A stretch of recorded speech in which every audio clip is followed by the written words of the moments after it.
अंधी माँ का बेटा। एक कस्बे में एक विधवा अंधी औरत रहती थी। उसका एक बेटा था जिसके पालन पोषण की सारी जिम्मेदारी उसके कंधों पर थी। वह अपने बेटे को पढ़ा लिखा कर एक बहुत बड़ा आदमी बनाना चाहती थी, इसलिए उसने उसका दाखिला कस्बे के सबसे अच्छे स्कूल में किया। वह दिन रात मेहनत करती ताकि बेटे की स्कूल की फीस दे सके। लड़के के स्कूल के बच्चे उसकी माँ के बारे में जानते थे। वह सब उसे आंधी का बेटा कहकर चिढ़ाते थे। लड़का इससे बहुत परेशान था।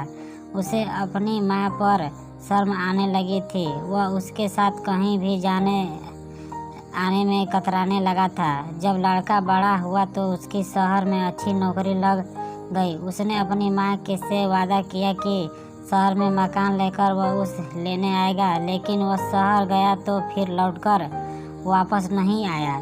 उसकी अंधी माँ उसका इंतजार करती रह गई।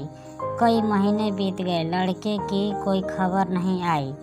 कई महीने बीत गए, लड़के की कोई खबर नहीं आई। आंधी एक दिन उससे नहीं रहा गया और वह बेटे से मिलने शहर पहुंच गई। पूछते पूछते वह बेटे के ऑफिस पहुंची।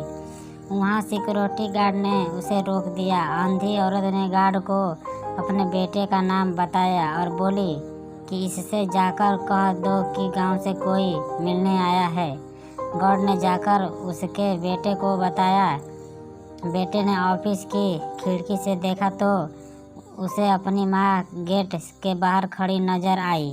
वो ऑफिस में सबसे सामने अपनी माँ की वजह से शर्मिंदा नहीं होना चाहता था।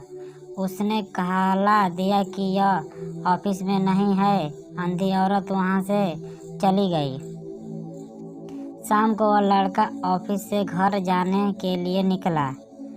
रास्ते में एक जगह काफ़ी भीड़ जमा थी। वह अपनी गाड़ी रोककर भीड़ को पास पहुँचा और तो बीच में सड़क में अपनी माँ को मारा पाया। उसके हाथ में एक चिट्ठी थी जिसमें लिखा था, बेटा बड़े दिन हो गए थे, तेरी कोई खबर नहीं मिली। चिंता हो रही थी इसलिए तुझसे मिलने चली आई। तू तो अब बड़ा आदमी बन गया है। तुझसे मिलना अब शायद मुझे गरीब की किस्मत में नहीं, लेकिन मैं बहुत खुश हूँ तेरे लिए। तूने अपना ही नहीं मेरा सपना भी पूरा किया।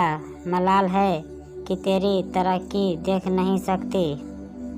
काश बचपन में तेरी आंखों में सरिया ना घुसा होता और तुम्हें अपनी आंखें न देनी पड़ी होती तो तेरी तरक्की अपनी आंखों से देखकर सुकून से मरती। तेरी अंधी माँ। यह पढ़कर लड़का फूट फूट कर रोने लगा। जिस अंधी माँ पर उसे शर्म आती थी, उसने उसके लिए कितना बड़ा बलिदान किया था। वह आत्मग्लानि से भर उठा और जिंदगी पर खुद को माफ़ नहीं कर पाया। हेलो फ्रेंड्स, आपको यह वीडियो कैसा लगा तो प्लीज़ लाइक और सब्सक्राइब ज़रूर करें। Thank you.